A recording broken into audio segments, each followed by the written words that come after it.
Assalamualaikum warahmatullahi wabarakatuh. Al-Fatihah. A'udzu billahi minasyaitonir rajim. Bismillahirrahmanirrahim. Alhamdulillahi rabbil alamin. Ar-Rahmanir-Rahim. Maliki yaumiddin. Iyyaka na'budu wa iyyaka nasta'in. Ihdinas siratal mustaqim. Siratal ladzina an'amta 'alaihim ghairil maghdubi 'alaihim waladdallin. Rabbighfirli wa liwalidayya walil mu'minina amin ya rabbal alamin. Pada pertemuan kali ini kami akan menjelaskan tentang musuhnya iblis. Jadi iblis itu punya musuh, dan jumlah musuh iblis atau orang yang paling dimusuhi iblis itu ada 20. Di dalam kitab Nashaikhul Ibad, babnya Babul Usyari, ini dijelaskan bahwa iblis punya 20 musuh atau 20 orang ini sangat dimusuhi oleh iblis dan juga sangat dibenci oleh iblis. Kita langsung bacakan kitabnya. Bismillahirrahmanirrahim. Qala Syekhul Muallif rahimahullahu ta'ala wa nafa'ana bihi wa bi'ulumihi fid daraini ajma'in ya rabbal alamin. Qala rabbi shrah li sadri wa yassir li amri wahlul 'uqdatam min lisani yafqahu qawli. Amin ya rabbal alamin. Bismillahirrahmanirrahim. Thumma qala, tumuli ngendika sapa an-nabiyyu kanjeng Nabi sallallahu alaihi wasallam, li iblisa ngendika mau maring iblis, fakam mongko iku pira a'da'u kautawi pira-pira musuh sira min ummati saking umat ingsun. Kanjeng Nabi Muhammad sallallahu alaihi wasallam ini berkata kepada iblis. Jadi kanjeng Nabi bertanya kepada iblis, fakam a'da'uka min ummati, wahai iblis, berapakah jumlah musuhmu? Berapa jumlah musuhmu dari umatku? Kata kanjeng Nabi.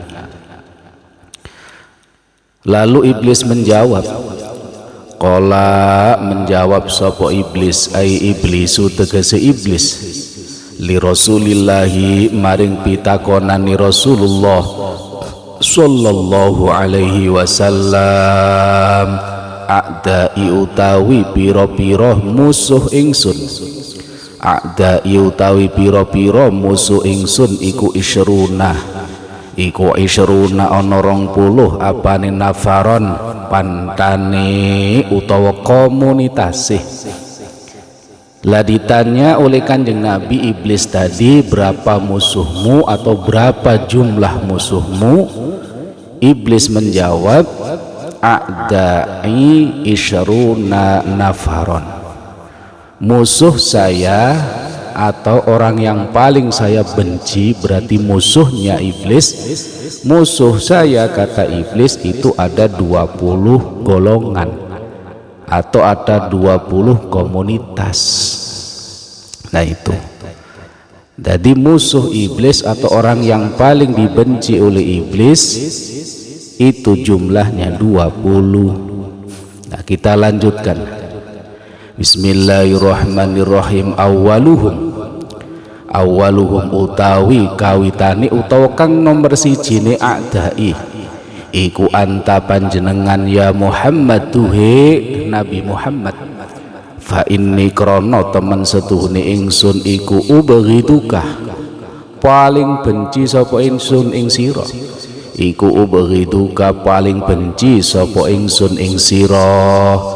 Aiwa ubghitu lan tegese uga benci sapa ingsun.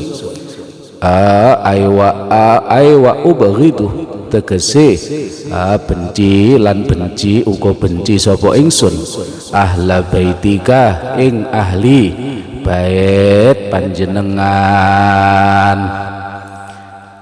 Tadi dijelaskan bahwa Nabi bertanya kepada iblis, wahai iblis, berapakah musuhmu dari umatku?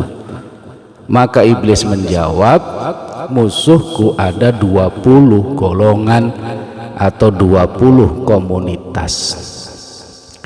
Lah yang pertama kata iblis, awaluhum anta ya Muhammad. Musuhku yang utama itu adalah engkau wahai Nabi Muhammad. Ini kata iblis, jujur iblis. Musuhku yang pertama adalah engkau Muhammad. Fa inni ubghituka, karena saya itu sangat membenci engkau. Karena adanya engkau, umatmu bisa selamat dari godaan saya.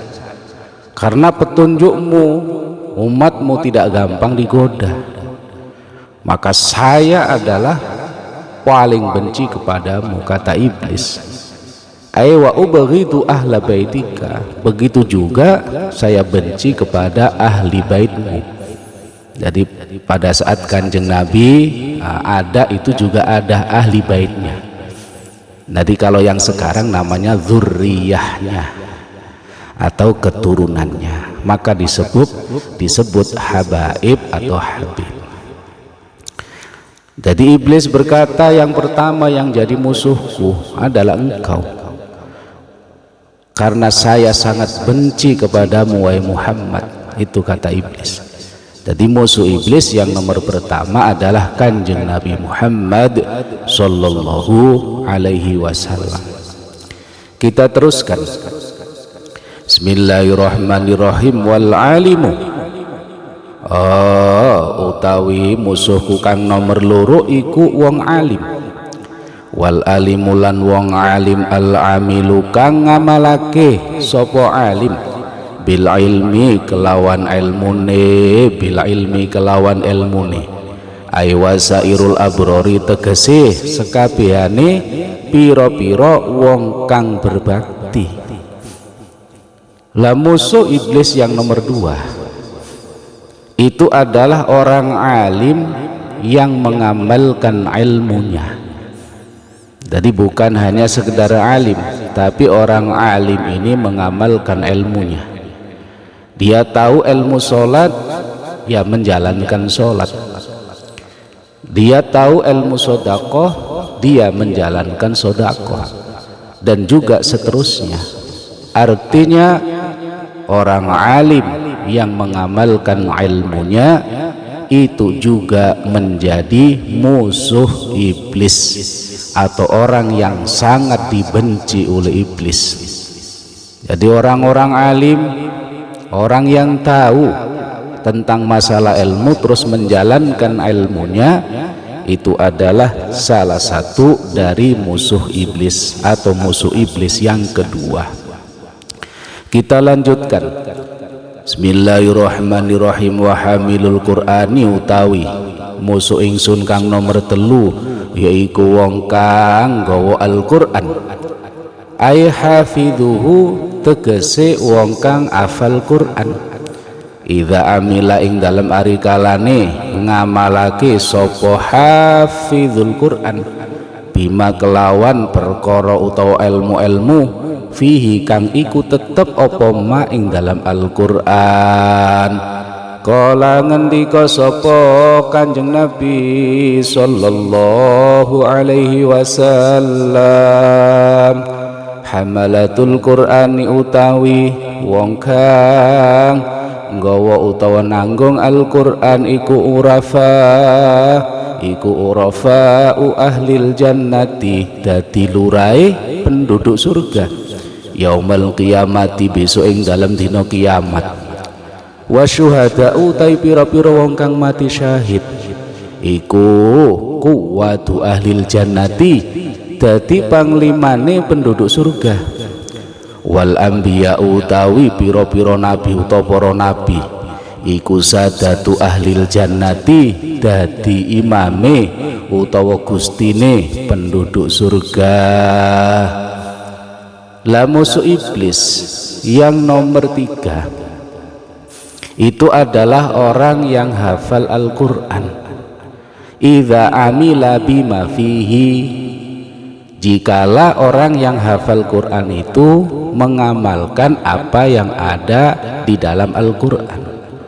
Artinya bukan sekedar hafal, tapi juga mengamalkan apa yang ada di dalam Al-Quran. Al-Quran perintah sholat, dia sholat. Al-Quran perintah puasa, dia puasa. Al-Quran perintah sodakoh, dia sodakoh. Al-Quran perintah sholat malam, dia sholat malam. Nah, itu artinya orang yang hafal Quran dan juga mengamalkan Al-Quran. Kalau sekedar hafal tapi tidak sholat, tidak puasa dan lain sebagainya, ya hanya hafal saja. Makanya banyak orang-orang non muslim juga hafal Quran, ya tidak pengaruh. Artinya orang yang namanya hafal Quran itu juga mengamalkan isinya, bukan sekedar hafal. Lah Kanjeng Nabi Muhammad sallallahu alaihi wasallam bersabda, hamalatul Qur'ani urafa'u ahlil jannati. Orang-orang penghafal Quran itu besok di hari kiamat atau di surga itu jadi lurah. Jadi lurahnya penduduk surga itu nanti. Lah sedangkan wasyuhada'u quwwatu ahlil jannah, orang-orang yang mati syahid iku besok jadi panglimanya ahli surga. Wal anbiya'u sadatu ahlil jannah, sedangkan para nabi itu besok jadi imamnya atau pemimpinnya penduduk surga. Jadi sangat mulia sekali orang yang berhafal Quran, tapi dengan catatan hafal juga menjalankan isinya. Dalam arti Al-Quran perintah sholat, dia sholat. Al-Quran perintah puasa, dia puasa, dan lain sebagainya. Lah itu musuh setan yang nomor 3. Kita lanjutkan. Bismillahirrahmanirrahim. Wal muadzinu, lan musuh setan sing nomor 4 yaiku wong kang adzan. Wal muadzinu, lan wong kang adzan lillahi, krana tujuane namung Gusti Allah. Fi khamsi sholawatin, ing dalem 5 pira-pira salat utawa salat 5 waktu.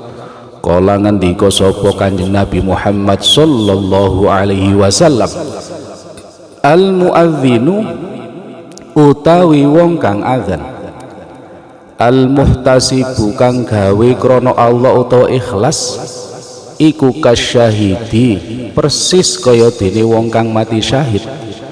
Al mutasahhiti, kang gubrat utawa kang glepotan utawa kang gubrat apa fidami getihe syahid. Idza mata, ing dalam ari kalane mati sapa muadzin, lam yudawat mongko ora den pangan uler sapa muadzin fi qabrihi, ing dalam kuburane muadzin. Ail muadzinu tegese wong kang adzan, alladzi ya muadzin arada kang ngarepake sapa alladzi bi adzanihi kelawan adzane muadzin, wajhallahi ngarepake namung wajahi Allah, artine pahalane Allah. Lahu iku tetep kaduwe muadzin ajrun utawi ganjaran, ajrun utawi ganjaran ka ajri syahidi, kaya dene ganjarane wong kang mati syahid. Wala takuluhu, lan ora mangan ing muadzin, wala takuluhu, lan ora mangan ing muadzin apa al ardu, bumi. La musuh setan yang nomor 4 adalah muadzin atau wong kang adzan sholat 5 waktu. La adzan tadi itu tujuannya bukan untuk bayaran, bukan untuk dipuji orang, tapi betul-betul azan itu karena panggilan Allah atau karena ikhlas lillahi ta'ala. Lah ini adalah musuh setan, atau yang paling dibenci setan ini adalah orang yang azan dalam azannya itu untuk sholat 5 waktu. Maka Kanjeng Nabi bersabda, al-mu'adzinu al-muhtasibu kasyahidi al-mutasyahhiti fi damihi. Kanjeng Nabi bersabda, orang yang azan, yang tujuan azan tadi lillahi ta'ala, itu persis seperti orang yang mati syahid di medan peperangan, artinya darahnya mengalir. Jadi persis seperti orang yang mati syahid pas di medan peperangan. Itu orang azan. Idza mata lam yudawwat fi qabrihi. Kalau seandainya orang azan itu meninggal dunia, maka jasadnya ini utuh, tidak dimakan bumi. Ayil muadzinul ladzi arada bi adzanihi wajhallahi lahu ajru ka ajri syahid wala ta'kuluhul ardu. Orang yang azan, tujuan azannya itu karena Allah Ta'ala, maka dia mendapatkan pahala persis seperti pahalanya orang yang mati syahid. Dan apabila dia meninggal dikuburkan di bumi, ini bumi tidak mau memakannya. Artinya orang azan dalam sholat 5 waktu yang tujuannya lillahi ta'ala, itu badannya utuh pada saat di kuburan. Maka dalam bab fikih ini ulama bertentangan, apakah afdol imam ataukah afdol orang yang azan. Ini berbeda pendapat ulama. Ada yang afdol kata ulama menjadi imam, ada lagi pendapat afdol itu orang yang azan dan iqamah. Artinya apa? Bahwa yang namanya azan ini bukan sembarangan, tapi sangat luar biasa. Makanya paling dibenci oleh setan, jadi musuh setan. Dan bahkan kalau azannya istiqomah 5 waktu untuk menunaikan sholat 5 waktu di masjid atau di musola, maka jasadnya akan utuh di kuburan, tidak akan dimakan oleh tanah. Jasadnya utuh. Nah itu, ini adalah kelebihan orang yang azan. Kita teruskan. Bismillahirrahmanirrahim. Wa muhibbul fuqara'i, lan musuh setan sing nomor 5 yaiku wong kang seneng pira-pira wong fakir, wal masakin lan pira-pira wong miskin, wal yatama lan pira-pira anak yatim. Ruyan ten riwayatake apa sing diriwayatake, annahu teman setuhune Kanjeng Nabi sallallahu alaihi wasallam iku kala ngedhawuh sapa Kanjeng Nabi, al julusu utawi pira-pira wong kang gelem lungguh, ma'al fuqara'i bareng sartane pira-pira wong fakir, iku minat tawaddu'i setengah sangking duweni sifat tawaddu. Wa huwa hali utawi al julusu ma'al fuqara iku min afdolil jihati, setengah sangking luweh utamane jihad. Rawahu ngriwayatake ing hadis sapa ad-Dailami, Imam ad-Dailami. Urwa ruwiyalan dan riwayatake maneh apa sing diriwayatake, annahu temen setune Kanjeng Nabi sallallahu alaihi wasallam iku kala ngendika sapa Kanjeng Nabi, likulli syai'in iku tetep kaduwe saben-saben perkara utawa sesuatu, miftahun utawi duwe kunci, wa miftahul jannati utawi kuncine swarga iku hubbul masyakini, cinta utawa seneng pira-pira wong miskin, wal fuqara lan pira-pira wong fakir. Rawahu ngriwayatake ing hadis sapa Ibnu Lalin, Imam Ibnu Lalin. Rawahu ngriwayatake ing hadis sapa Ibnu Lalin, Imam Ibnu Lalin. La musuh setan yang nomor 5 Yang nomor 5 yaitu orang yang cinta orang fakir dan juga orang miskin dan juga senang anak yatim. Ini adalah musuhnya setan atau orang yang paling dibenci oleh setan. Atau musuh setan yang nomor 5 yaitu orang yang cinta fakir miskin dan juga anak-anak yatim. Maka kata Kanjeng Nabi dalam hadis yang diriwayatkan oleh Imam Ad-Dailami, duduk beserta orang-orang miskin itu salah satu sifat tawadhu.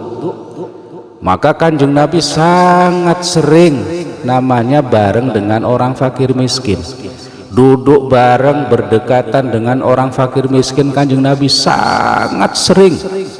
Kanjeng Nabi mencontohkan, sering Kanjeng Nabi duduk berserta orang-orang fakir dan miskin. Maka kata Kanjeng Nabi, duduk bersama orang fakir miskin itu adalah salah satu dari sifat tawadhu. Wa huwa min afdolil jihadi. Lah duduk beserta orang-orang fakir miskin tadi, mau bareng dengan orang fakir miskin, itu afdolul jihadi, termasuk lebih utamanya jihad di jalan Allah. Jadi sangat besar pahalanya, bukan sekedar bisa melunakkan hati, akan tetapi termasuk afdolul jihad atau afdolil jihad, jihad yang paling utama. Maka di dalam hadis lain disebutkan setiap sesuatu itu pasti punya kunci, dan kunci surga itu adalah hubbul masyakin wal fuqara, yaitu cinta orang-orang miskin, senang sama orang-orang miskin dan juga orang fakir. Nah ini itu adalah musuh setan yang nomor 5. Maka kalau ada orang cinta kepada orang fakir miskin, cinta kepada anak-anak yatim, itu jadi musuhnya setan atau musuhnya iblis, atau orang yang paling dibenci, dimusuhi oleh iblis. Nah itu kita lanjutkan. Bismillahirrahmanirrahim. Wadhu qalbin, lan nomor 6 musuh setan yaiku wong kang duweni ati rahimin kang welas asih fi jami'i umuri ibadin, ing dalam sekabehane pira-pira urusane pira-pira hamba. Fi jami'i umuri ibadillahi, ing dalam sekabehane pira-pira urusane pira-pira hambane Allah. La siyaman apa maneh ahlal ma'asi, ing pira-pira ahli maksiat. La musuh setan yang nomor 6 yaitu orang yang punya hati belas kasih. Jadi belas kasih untuk membantu urusan-urusan hamba-hamba Allah atau membantu urusan-urusan manusia, terlebih membantu orang yang ahli maksiat. Artinya apa? Belas asih kepada orang yang ahli maksiat, merangkul dia supaya mau sholat, merangkul dia supaya mau jadi orang baik, merangkul dia supaya meninggalkan kejahatan. Hatinya selalu welas asih kepada manusia, welas asih kepada hamba-hamba Allah, welas asih atau terbuka hatinya atau welas asih kepada orang-orang atau manusia. Nah ini adalah musuh setan yang nomor 6. Kita lanjutkan. Bismillahirrahmanirrahim. Wal mutawadi'u, utai musuh setan kang nomor 7 iku wong kang Bismillahirrahmanirrahim. Wal mutawadi'u, utai musuh setan kang nomor 7 yaiku wong kang rendah diri, utawa wong kang pasrah, utawa wong kang rendah diri lil haqqi maring perkara kang bener, lil haqqi maring perkara kang bener. Kala ngendika sapa Al-Qusyairi, Imam Al-Qusyairi, wa tawaddu utawi tawaddu wa ya tawaddu iku al istislamu pasrah, iku al istislamu pasrah lil haqqi maring kebenaran utawa maring kang hak utawa kang bener, wa tarkul i'tiradi lan ninggal menentang, wa tarkul i'tiradi lan tinggal menentang alal hukmi ing atase hukum. Lah musuh setan yang nomor 7, musuh setan yang nomor 7 yaitu orang yang tawaddu lil haqqi, merendahkan diri kepada kebenaran. Imam Qusairi berkata atau menjelaskan wat tawaddu'u wal al istislamu, yang dinamakan tawaddu adalah pasrah. Jadi pasrah lil haqqi, pasrah atau menerima kebenaran, wa tarkul i'tiradi alal hukmi, dan meninggalkan menentang pada hukum. Artinya apa? Kalau misalkan itu memang benar, dia tidak menentang, tapi kalau salah baru ditentang. Artinya kalau itu memang benar, maka dia langsung menerima. Jadi tidak ada istilahnya sudah tahu salah masih ngotot, enggak. Tapi begitu tahu kebenaran, maka dia langsung istislam, pasrah atau taslim, mengiyakan kalau seandainya itu benar. Jadi kalau misalkan salah, ya boleh tidak menerima. Tapi begitu sudah tahu itu kebenaran, tahu bahwa yang benar, dia langsung taslim atau menerima dengan lapang dada. Nah itu musuh setan yang nomor 7. Kita lanjutkan. Bismillahirrahmanirrahim. Wasyabun utawi musuh setan kang nomor 8 iku pemuda utawa enom, nasya'a kang cukul sapa syabun fi taatillahi ta'ala ing dalam ketaatan maring Allah ta'ala. Aisyah pun tegese wong enom mutiun kang taat lillahi maring Allah minasigori awit saking pira-pira cilike ilal kibari tumeka maring gedene. Lah musuh setan yang nomor 8 yaitu anak muda. Anak muda mau laki-laki mau perempuan, pokoknya masih umur muda. Dalam umur muda itu dia taat kepada Allah Subhanahu wa ta'ala. Jadi kalau misalkan sudah tua taat ke Allah mungkin wajar, tapi anak muda yang taat kepada Allah, mau belajar agama, rajin sholat, mau mesantren dan lain sebagainya, dia masih muda tapi mau taat kepada Allah, padahal umuran segitu lagi seneng-senengnya main, tapi dia memilih taat kepada Allah, itu adalah musuh setan atau musuh iblis, atau orang yang paling dibenci oleh iblis, atau yang menjadi musuhnya iblis, yaitu yang nomor 8, anak muda yang memilih taat kepada Allah dibanding memilih kesenangan-kesenangan untuk dirinya. Dia lebih memilih rajin sholat, taat kepada Allah, ibadah-ibadah yang lainnya baik itu fardu maupun sunnah, bahkan dia belajar agama di pesantren.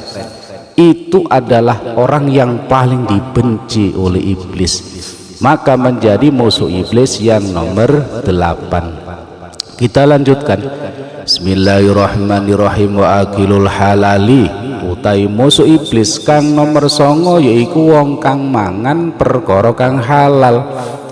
Kala ngendika sapa Ibnu Abbasin, Imam Ibnu Abbas, layak balu ora nrimo sapa Allah Gusti Allah salat tamriin ing salate wong siji, salat tamriin ing salate wong siji utawa seseorang, fi jaufi kang iku tetep ing dalem wetenge imriin, fi jaufi kang iku tetep ing dalem wetenge imriin luqmatu haramin utawi ana puluhan kang haram utawa panganan kang haram.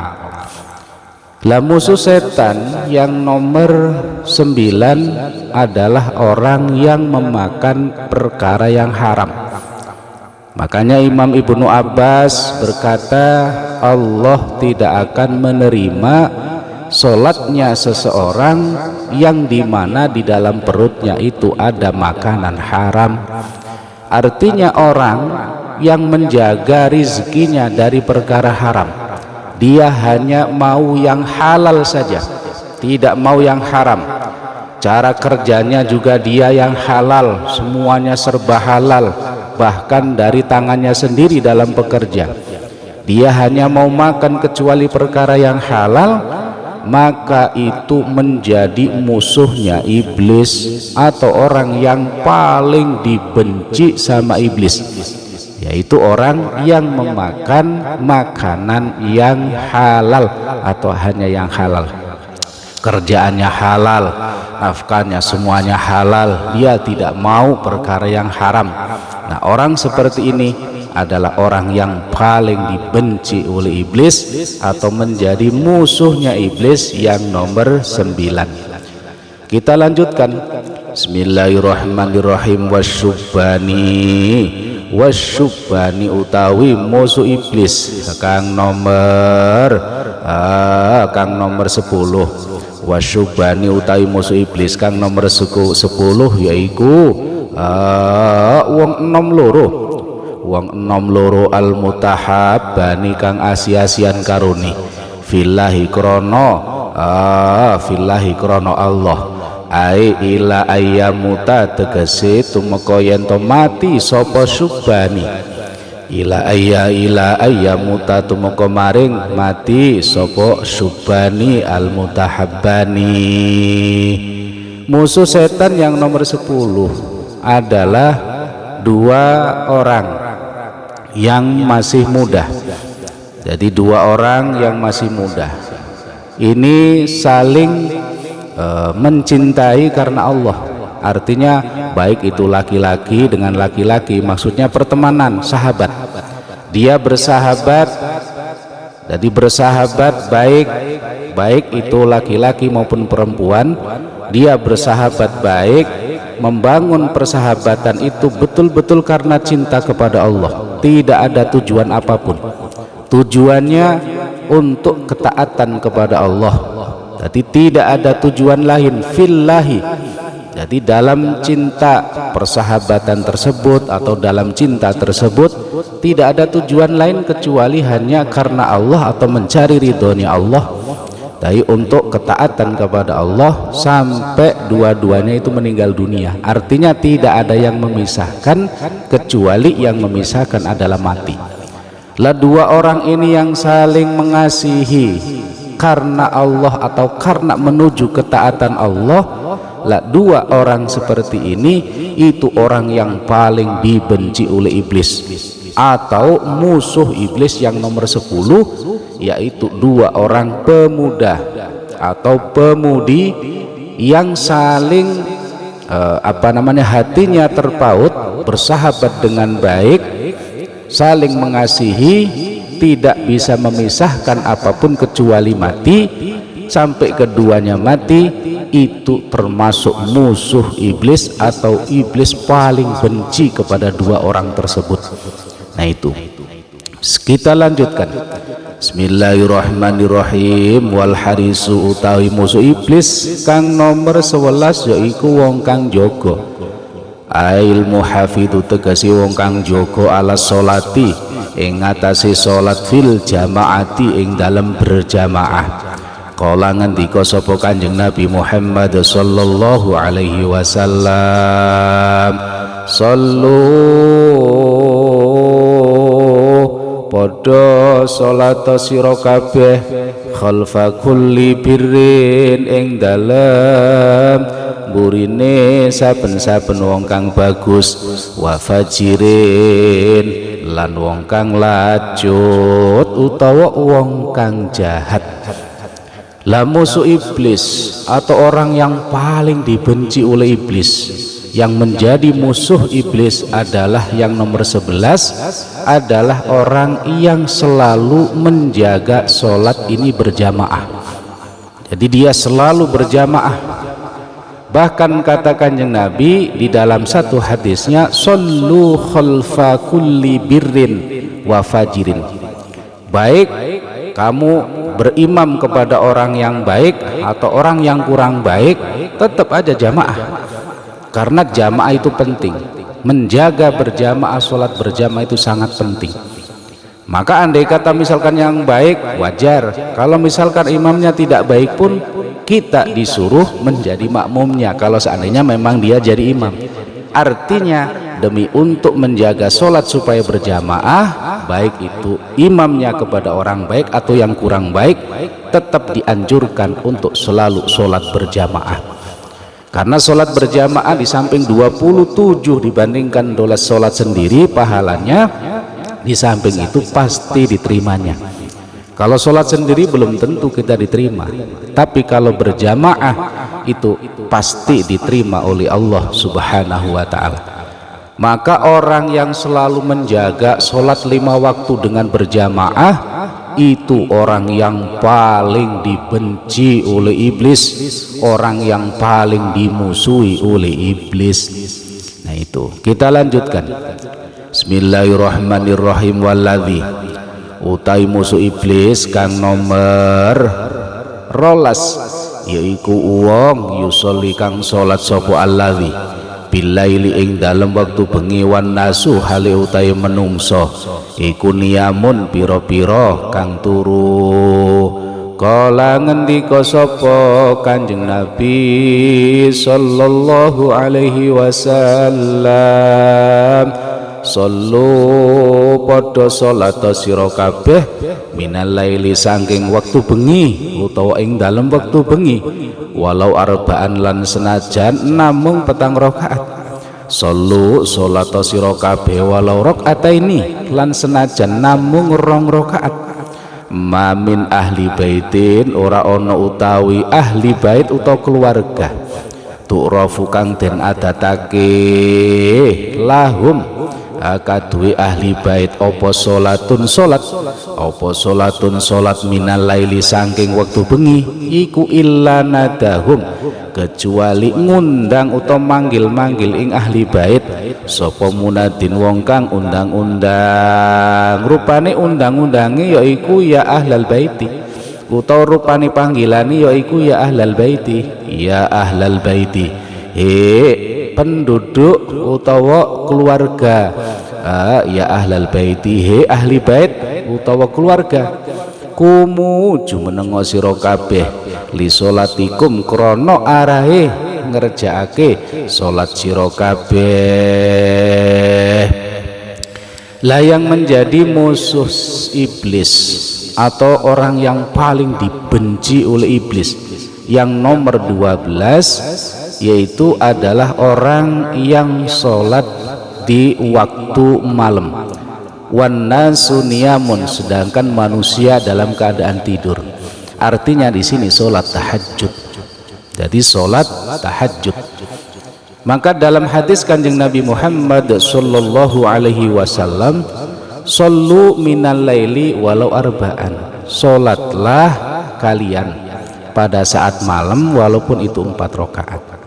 Shallu walau rakaataini, sholatlah kalian pada saat malam artinya tahajud walaupun itu hanya 2 rakaat. Ma min ahli baitin tu'rafu lahum sholatun minal laili illa nadahum munadin ya ahlal baiti qumu li sholatikum. Jadi kata Kanjeng Nabi, apabila keluarga itu sudah mengadatkan atau biasa melakukan sholat tahajud, maka ada malaikat yang memanggil. Ada malaikat yang memanggil kalau seandainya misalkan dia sudah istiqomah sholat malam, yaitu panggilannya ya ahlal baiti qumu li sholatikum, dipanggil sama malaikat. Maka orang yang biasa sholat tahajud itu dengan sendirinya ya bangun. Jadi walaupun istilahnya tidurnya kemalaman, misalkan habis acara dari mana, karena biasa sholat tahajud itu ya bangun pada waktunya sholat tahajud, karena memang dipanggil oleh malaikat untuk melaksanakan keistiqomahan, yaitu sholat tahajud. Nah itu. Lah orang yang mendirikan sholat tahajud ini itu adalah musuhnya iblis atau orang yang paling dibenci oleh iblis. Nah, itu. Kita lanjutkan. Bismillahirrahmanirrahim. Waladzi utai musuh setan kang nomor 13 iku uwong yumsiku kang nyegah sapa alladzi nafsahu ing awak dhewene alladzi anil harami saking perkara kang haram fil aqwali ing dalam pira-pira pengucapan wal af'ali lan pira-pira penggawean. La musuh iblis yang nomor 13 yaitu orang yang menjaga dirinya dari perkara haram. Jadi dia menjaga dirinya, berusaha gimana caranya supaya tidak melakukan perkara haram, baik itu ucapan maupun itu tindakan. Jadi pokoknya kira-kira itu haram. Contoh kalau ucapan, misalkan ucapan yaitu dusta atau mungkin ghibah dan lain sebagainya. Baik ucapan atau perilaku, dia berusaha supaya jangan sampai terjerumus ke arah yang diharamkan oleh Allah atau bermaksiat. Baik itu ucapannya atau tindakannya, dia selalu menjaga agar tidak sampai melakukan perkara-perkara yang diharamkan oleh Allah atau perkara-perkara maksiat. Dia berusaha menjaga itu. Lah orang yang seperti itu orang yang paling dibenci oleh iblis atau paling dimusuhi oleh iblis. Maka musuh iblis yang nomor 13 yaitu tadi adalah orang yang berusaha menjaga dirinya sampai terjerumus ke arah yang haram. Kita lanjutkan. Bismillahirrahmanirrahim. Waladzi utai musuh iblis kang nomor 14 yaiku uwong yang sohu kang aweh nasihat, yang sohu kang aweh nasihat sapa alladzi wa fi riwayatinan iku ing dalam siji riwayat yad'u utawi lafaz yad'u ngajak sapa alladzi lil ikhwani maring pira-pira dulur utawa lil ikhwani maring pira-pira dulur utawa koncone walaisalan ora ana iku fi qalbi ing dalem atine alladzi apa syai'un suwiji-wiji ai minal ghassi tegese saking bujuk wal khidlan dendam wal khidai lan nipu. Kala ngendika sapa Basyar binul Haris, Imam Basyar bin Haris, ra'aitu ningali sapa ingsun an-nabi ing Kanjeng Nabi sallallahu alaihi wasallam. Faqala tumuli ngendika sapa Kanjeng Nabi, ya Basyaru, he Basyar, atadri ana toh ngerti sira lima krana apa rafa'aka ngangkat ing sira sapa Allah Ta'ala min baina akronika saking antarane pira-pira kanca sira. Fakultu mongkon jawab sapa ingsun lamboten Kanjeng Nabi. Kala ngendika sapa Kanjeng Nabi, bittibaika sebab manut sira utawa ngikuti sira li sunnati maring sunat ingsun, wa khidmatika lan ngladeni sira as-solihina ing pira-pira wong kang soleh kabeh, wa nuskika lan nasihat sira li ikhwanika maring pira-pira dulur sira, wa mahabbatika lan seneng sira utawa cinta sira li ashabi maring pira-pira sahabat ingsun, wa ahli baiti lan ahli bait ingsun. Hadza utawi iki bittibaika li sunnati ila akhirih iku alladzi perkara balagoka kang nekaake apa alladzi ing sira manazilal abrari ing pira-pira pangkate pira-pira wong kang bagus utawa abror utawa wong kang taat maring Gusti Allah. Lah musuh setan, musuh iblis yang nomor 14 yaitu orang yang memberi nasihat. Jadi orang yang memberi nasihat dalam riwayat yang lain yad'u. Jadi memberi nasihat atau mengajak atau memberi nasihat saudara-saudaranya. Lah dalam memberi nasihat itu tidak ada tujuan apapun. Jadi sekali lagi dalam memberikan nasihat itu tidak ada tujuan apapun kecuali hanya tujuan berbuat baik supaya sahabatnya atau rekannya atau saudaranya ini menjadi baik, supaya menjadi taat. Jadi tidak ada tujuan apapun, kepingin duit, kepingin pangkat, kepingin apapun, tidak ada. Jadi nasihatnya murni karena kepingin rekan-rekannya atau sahabatnya ini menjadi orang yang baik, orang yang taat kepada Allah. Nah itu tidak ada tujuan. Jadi makanya Imam Bashar bin Haris ini menceritakan, suatu hari saya melihat Kanjeng Nabi Muhammad sallallahu alaihi wasallam, kata beliau.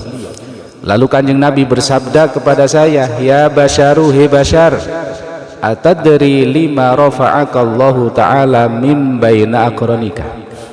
Wahai Bashar, apakah kamu tahu apa sebabnya Allah mengangkat derajatmu dibanding teman-temanmu? Apakah engkau ngerti sebabnya? Fakultula, maka saya menjawab, kata Imam Bashar, la mboten Kanjeng Nabi. Qala bittiba'i kali sunnati wa khidmatika sholihin wa nuskhi kali ikhwanika wa mahabbati kali ashabi wa ahli baiti. Hadza alladzi balaghoka manazilal abrar. Jadi kamu bisa diangkat derajatnya oleh Allah dibandingkan dengan seluruh teman-temanmu karena yang pertama kamu mengikuti sunnahku, kata Kanjeng Nabi. Wa khidmatika sholihin, yang kedua kamu berkhidmah kepada orang-orang soleh. Jadi melayani orang-orang soleh, melayani sahabat-sahabat yang lain yang soleh-soleh.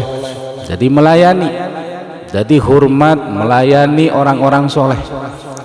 Wa nuskhi kali ikhwanika, dan juga karena nasihatmu kepada saudara-saudaramu, sahabat-sahabatmu. Wa mahabbati kali ashabi wa ahli baiti, dan juga kecintaanmu kepada sahabat-sahabatku dan juga kepada ahli baitku atau keluargaku. Lah itu semualah perkara yang dimana perkara itu bisa mengangkat derajatmu sehingga derajatmu itu menjadi derajat yang luar biasa, artinya masuk kategori orang yang abror, digolongkan orang-orang yang masuk kategori abror, punya pangkat luar biasa. Nah itu, maka orang yang memberikan nasihat, orang yang mengajak orang lain supaya menjadi baik tanpa tujuan atau embel-embel apapun, itu termasuk orang yang paling dimusuhi oleh iblis atau menjadi musuhnya iblis. Nah itu kita lanjutkan. Bismillahirrahmanirrahim. Walladzi utawi musuh iblis kang nomor 15. Walladzi utai musuh iblis kang nomor 15 yaiku uang yakunu kang ono sapa alladzi abadan ing dalam selamane ono iku ala wuduin ing atase wudu. Kala ngendika sapa Kanjeng Nabi Muhammad sallallahu alaihi wasallam, man utawi sing sapane wonge iku tawaddo alamun wudu sapa man ala tuhrin ing atase keadaan suci, kutiba mongko den catet lahu kadu iman apa asyru hasanatin 10 pira-pira kebaikan. Lah musuh iblis atau musuh setan, musuh iblis atau orang yang paling dibenci oleh iblis yaitu orang yang selalu mendawamkan wudhu atau orang yang tidak batal wudhunya. Jadi dia selalu ada wudhu, artinya selalu suci dari hadas kecil. Nah itu adalah orang yang paling dibenci oleh iblis. Jadi makanya kita dawamkan wudhu. Kalau misalkan batal wudhu, batal wudhu. Nah ini sangat penting, menjaga kesucian. Jadi makanya orang yang langgeng wudhu. Nah ini dicontohkan oleh Syekh Abdul Qadir Al-Jilani. Syekh Abdul Qadir Al-Jilani ini tidak pernah batal dari wudhu. Jadi kalau misalkan sholat isya, wudhu sholat isya itu dipakai sholat subuh, artinya tidak batal ya tidak tidur. Nah ini, dan Syekh Abdul Qadir Al-Jilani meniru kakeknya yaitu Kanjeng Nabi Muhammad Sallallahu Alaihi Wasallam. Jadi makanya selalu melanggengkan wudhu. Lah kalau seandainya misalkan kita sudah punya wudhu belum batal, artinya pada saat sholat kita wudhu lagi, artinya bersuci tapi kita sudah suci. Nah ini kata Kanjeng Nabi dalam hadisnya, man tawaddo'a ala tuhrin. Jadi orang yang berwudhu padahal dia dalam keadaan tidak batal tapi dia wudhu, kutiba lahu asyru hasanatin, maka dicatat 10 kebaikan. Jadi umpama nggak wudhu ya nggak apa-apa, cuman wudhu lebih afdol karena mendapatkan tambahan pahala 10 atau dilipat gandakan 10. Nah itu makanya banyak ulama-ulama ini yang melanggengkan wudhu, artinya tidak batal dari wudhu. Jadi mau siang mau malam ini selalu punya wudhu. Ini adalah kebiasaan para ulama. Lah orang yang melanggengkan wudhu seperti itu orang yang paling dimusuhi atau dibenci sama iblis. Nah itu kita lanjutkan. Bismillahirrahmanirrahim. Wasakhiyun utai musuh iblis kang nomor 16 yaiku wong kang loman. Faman mongko utawi sing sapane wonge iku aqtolamun aweh sapa man al ba'dha ing sebagian, wa abqalan nyisake sapa man al ba'dha ing sebagian, fahuwa mongko utawi man iku sahibu sakhain wong kang jeneng loman. Wa man utawi sing sapane wong iku badalah lamun nyerake sapa man al aksara ingkang luwih akeh dari separuh, wa abqa lan nyisake sapa man li nafsihi maring awak dhewe man saean ing perkara kang lebih sedidik, fahuwa lek ngono mongko utawi man iku sahibu judin wong kang jeneng loman pisan utawa super loman. Bismillahirrahmanirrahim. Walladzi utai wong kosa kang ngrasa abot sapa alladzi ad-darurata ing keadaan darurat, wa atharolan meleake sapa man ghairahu ing wong liyane man utawa ing liyane man bil bulghati kelawan ongkos utawa sangu, fahuwa mongko utawi man utawa alladzi fahuwa mongko utawi alladzi iku sahibu itharin wong kang jeneng mementingkan wong liya utawa wong kang jeneng meleake wong liya, qalahu ngendikaake ing alladzi qasad darurah ila akhirih sapa al-Qushairi, Imam al-Qushairi. Jadi musuh setan yang nomor 16, jadi orang yang paling dibenci oleh iblis, yang paling dimusuhi oleh iblis, yang nomor 16 adalah orang yang dermawan atau berehan. Bahasa Sunda berehan, bahasa Jawanya loman. Nah orang yang loman atau dermawan ini sangat dibenci oleh iblis. Iblis sangat tidak suka kalau ada orang dermawan, maka iblis sangat membenci yang namanya orang-orang dermawan.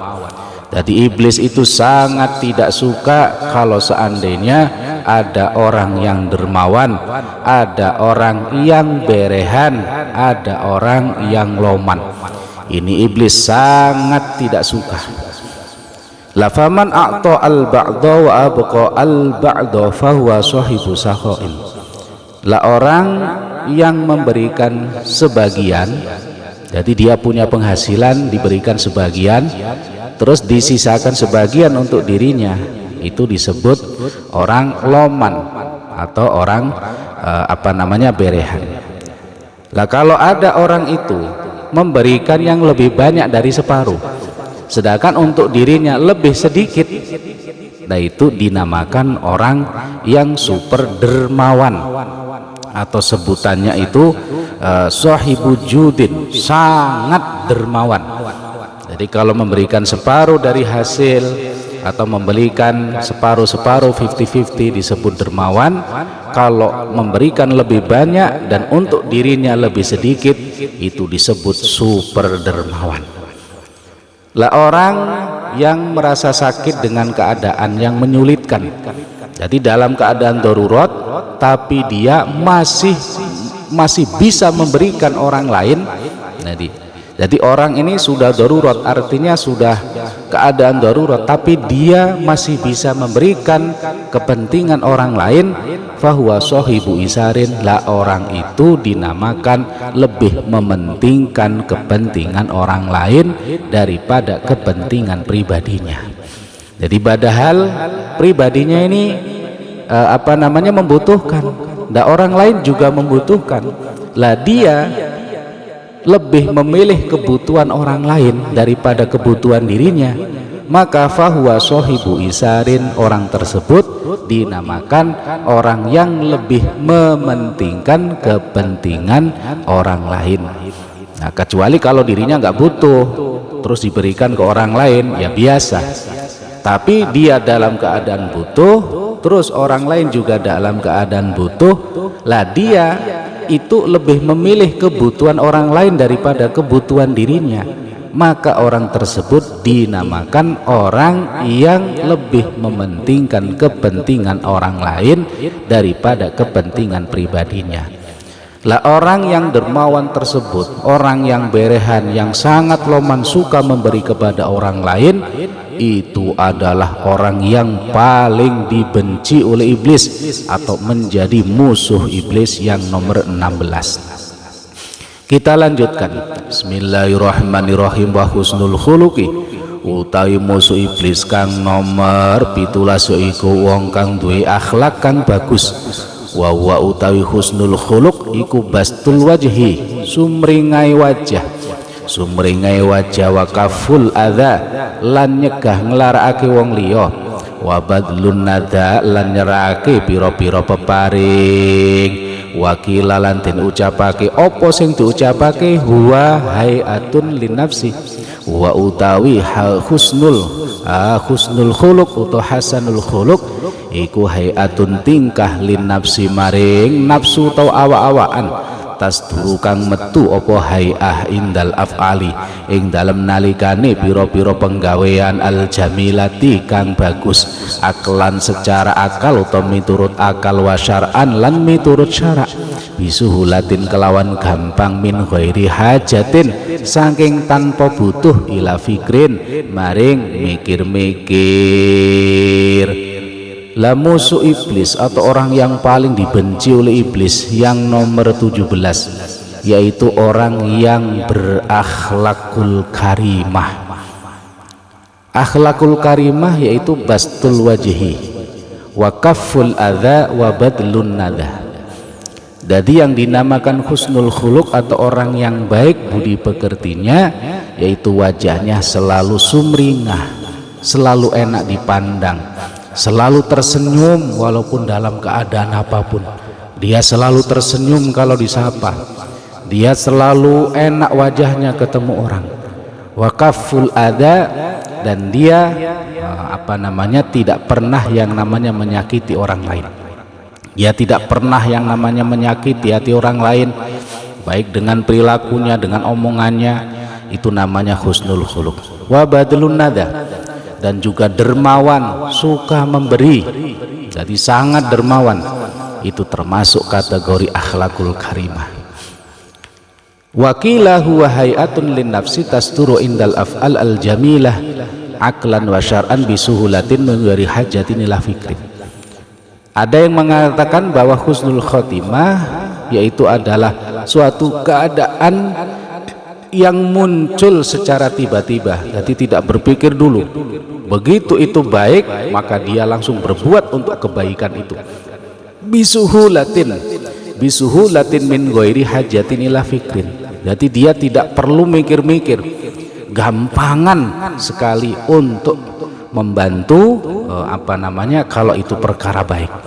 Jadi tidak usah disuruh, bahasanya tidak usah pikir panjang, langsung dijalankan. Itu kategori dari akhlak.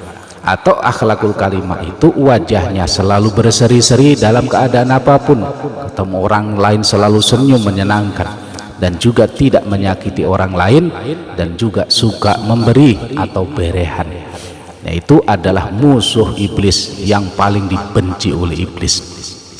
Kita lanjutkan. Bismillahirrahmanirrahim. Wal musaddiqu lan utawi musuh iblis kang nomor 18 yaiku wong kang benerake robbahu ing pangerane al musaddiq bima kelawan perkara domina kang nanggung sapa Allah Gusti Allah lahu maring minar rizki lahu maring al mutasaddiq minar rizki saking rezeki. Kala ngendika sapa Imam Kusyairi fi Rauhil Bayani ing dalam kitab Rauhil Bayan, ittafaqah mufakat atau sepakat sapa al ulama'u para ulama ala anna arba'atan ing ngatasi temen sedune perkara papat iku latak balu ora nrimo apa arba'ah at-taghayyura ing berubah aslan babar belas al umru rupane petang perkara mau sing nomor 1 umur warizqu lan rezeki wal ajalulan ajal utawa umur wasa'adatu lan nomor 4 bahagia wasyaqawatu lan cilaka utawa sengsara. La musuh iblis yang nomor 18 atau orang yang paling dibenci oleh iblis, berarti musuh iblis yang nomor 18 yaitu orang yang membenarkan Tuhannya bima dhaminallahu lahu. Artinya orang yang menerima dengan ketetapan apa yang sudah diberikan oleh Allah, yaitu berupa rizki. Jadi sekali lagi, orang yang membenarkan Allah itu artinya orang yang menerima dengan ketetapan masalah rizkinya. Nah ini, karena rizki itu sudah ditetapkan. Ada 4 perkara yang sudah ditulis sebelum manusia dilahirkan, yaitu yang pertama tentang masalah rizki, sudah ditulis berapa rizkinya, sudah ditulis. Yang kedua tentang masalah ajal, jadi matinya juga sudah ditulis. Jadi ditulis, amaliyah juga ditulis, nanti di dunia seperti ini ditulis oleh Allah, termasuk jodoh sudah ditulis. Yang keempatnya bahkan surga dan neraka juga sudah ditetapkan oleh Allah. Nah, 4 perkara ini sudah ditulis dan juga ditetapkan oleh Allah sebelum manusia dilahirkan. Maka Imam Al-Kusyairi dalam kitab Rauhil Bayan ini menjelaskan ittafaqal ulama, para ulama sepakat. Apa yang sepakat? Ala anna arba'atan la taqbalu at-taghayyur aslan. Ada 4 perkara yang 4 perkara itu tidak menerima perubahan sama sekali, jadi tetap aja. Yang pertama yaitu umur. Jadi umur ini nggak bisa dimajukan, dimundurkan, nggak bisa. Maka bahasa Al-Quran, idza jaa ajaluhum la yastakhiruna sa'atan wa la yastaqdimun. Jadi ini, jadi umur umur berapa, nah itu. Yang kedua rizki. Jadi rizki ini adalah yang masuk ke dalam perut, yang dikonsumsi oleh kita. Kalau harta yang di luar yang tidak kita konsumsi, yang kita miliki belum tentu jadi rezeki. Kalau rezeki ini yang masuk ke dalam tubuh kita itu rezeki. Jadi misalkan ada ayam bekakak tapi bukan rezeki kita. Begitu dapat bekakak mau kita makan, dilala tamu. Nah, tamu ini ternyata belum makan satu keluarga.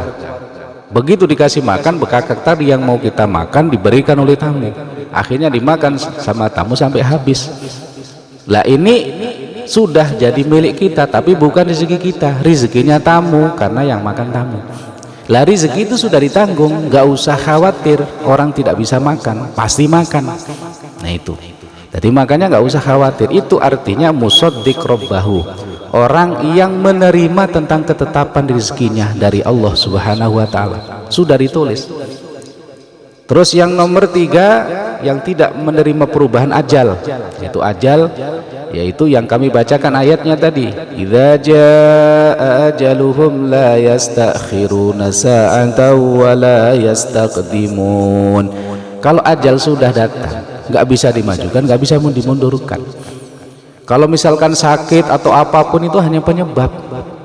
Jadi kalau misalkan ajalnya sudah tiba, sebabnya itu lain-lain. Kesandung juga bisa meninggal, nggak sakit juga bisa meninggal. Itu hanya penyebab semuanya. Nah ini. Lah yang selanjutnya, yang tidak menerima perubahan, kebahagiaan dan juga kesengsaraan, atau bahasa hadis di dalam hadis sahih adalah surga neraka. Surga neraka ini sudah dicatat oleh Allah. Artinya kalau sudah dicatat surga, maka akan menjadi ahli surga. Kalau dicatat ahli neraka, maka dilalah amaliyahnya juga ahli neraka.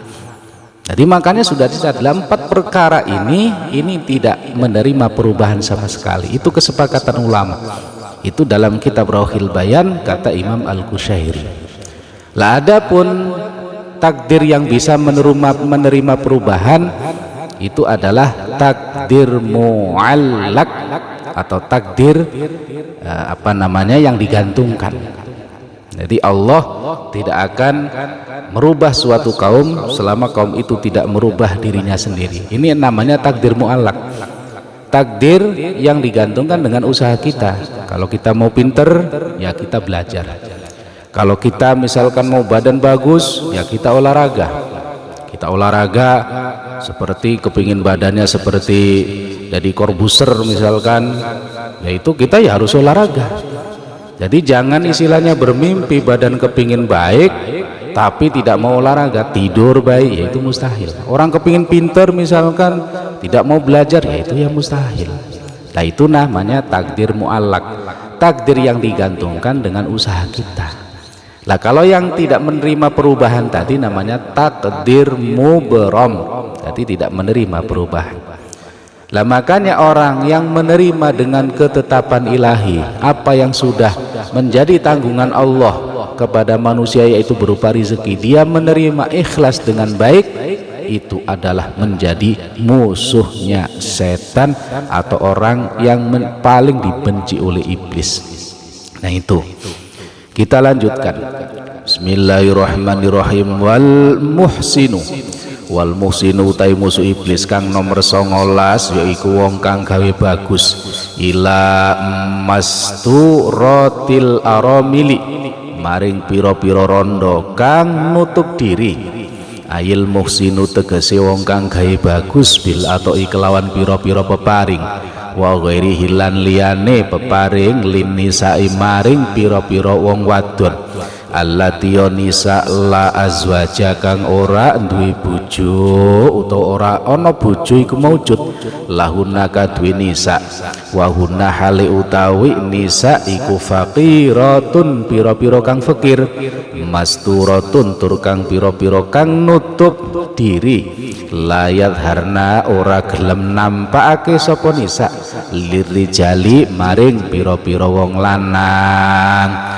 Ruwiya dan riwayatake apa sing diriwayatake annahu temen sedune Kanjeng Nabi sallallahu alaihi wasallam iku kala ngendika sapa Kanjeng Nabi Inna sa'iya temen satune wong kang mlaku alal armalati ing ngatasi pira-pira rondo utawa janda wal masakini lan pira-pira kang miskin iku kal mujahidi kaya dene wong kang perang fisabilillahi ing dalem dalan Allah utawa ing dalem menegakake agama Allah awil qaimil laili utawa wong kang ngadeg krana salat ing dalem wektu bengi as-shaimin nahari tur kang poso ing dalem wektu awane rawahu ngriwayatake ing hadis sapa al imamu Ahmad Imam Ahmad wal Bukhari lan Imam Bukhari wa Muslimun lan Imam Muslim.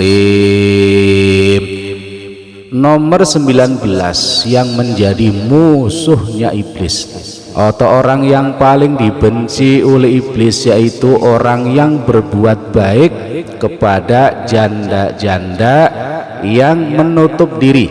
Jadi janda-janda yang menutup dirinya, yaitu janda-janda yang tidak mau menampakkan dirinya kepada laki-laki. Nah, yang janda itu adalah yang fakir dan miskin. Jadi dia membela janda-janda yang fakir dan miskin, yang menutup dirinya dari para laki-laki. Jadi beda kalau janda itu tidak menutup dirinya kepada laki-laki, pokoknya ada laki-laki terus saja pokoknya. Nah ini beda. Yang dibela ini adalah janda yang fakir dan juga miskin dan juga menutup dirinya dari para laki-laki. Nah ini yang dibela. Jadi bukan janda yang sembarangan istilahnya yang semua laki-laki mau, tidak, akan tetapi janda yang menutup dirinya. Nah ini adalah menjadi musuhnya iblis, atau orang yang paling dibenci oleh iblis adalah orang yang membela atau mengasihi janda-janda yang fakir, yang tidak mau menampakkan dirinya, tidak sembarangan menampakkan dirinya kepada laki-laki. Jadi tidak tidak nakal, bahasanya lah jandanya gitu. Jadi tidak nakal. Makanya dalam hadis kata Kanjeng Nabi Muhammad sallallahu alaihi wasallam, orang yang berjalan untuk memberikan untuk memberikan sesuatu apapun bentuknya, mau itu beras, makanan, duit dan lain sebagainya. Jadi dia berjalan menuju rumah janda yang miskin, yang sangat membutuhkan, dan juga yang menutup dirinya dari laki-laki, itu seperti orang yang jihad fi sabilillah, atau seperti orang yang mendirikan sholat malam. Jadi malamnya sholat, siangnya puasa. Jadi sangat luar biasa sekali pahala yang akan didapatkan. Hadis ini diriwayatkan oleh Imam Ahmad dan juga Imam Bukhari, juga diriwayatkan oleh Imam Muslim. Itu adalah yang nomor 19, bahwa orang yang paling dibenci oleh iblis adalah orang yang menyantuni janda-janda miskin yang menutup diri dari para lelaki, atau bahasa tidak gampangan kepada lelaki. Nah itu pahalanya sangat luar biasa, artinya menjadi musuh iblis yang nomor 19. Nah kita lanjutkan.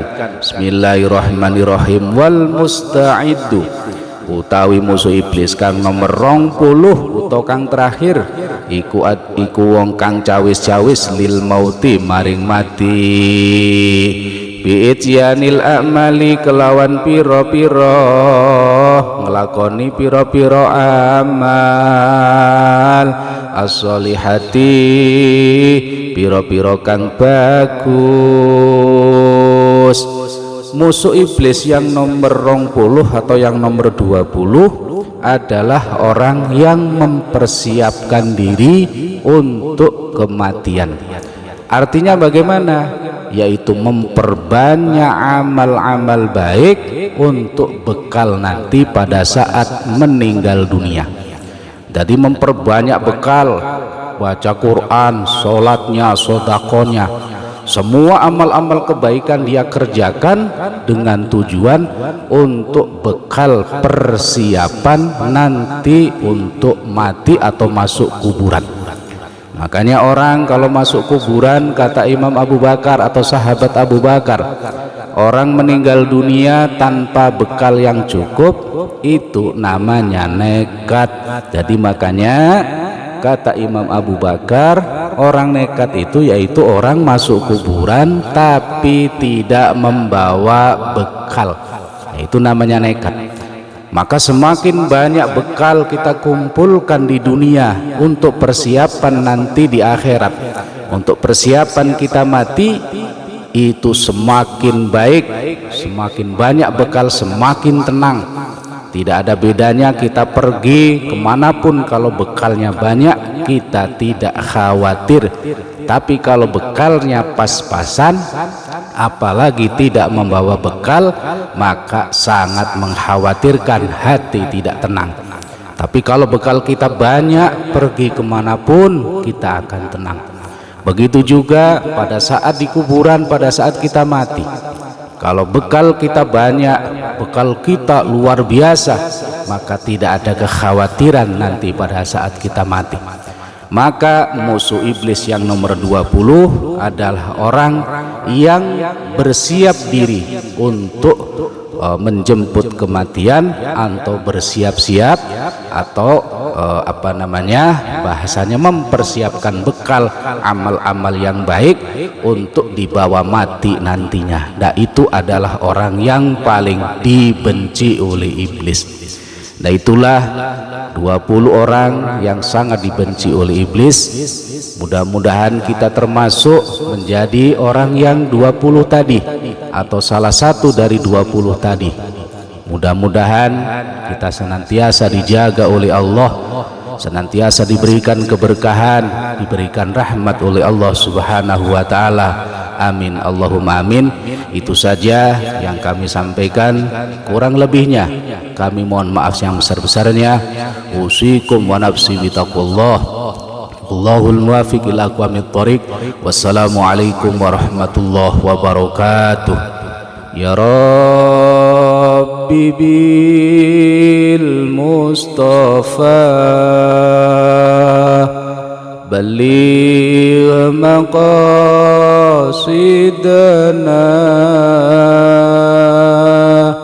waghfir lana ma madha ya wasi'al karami.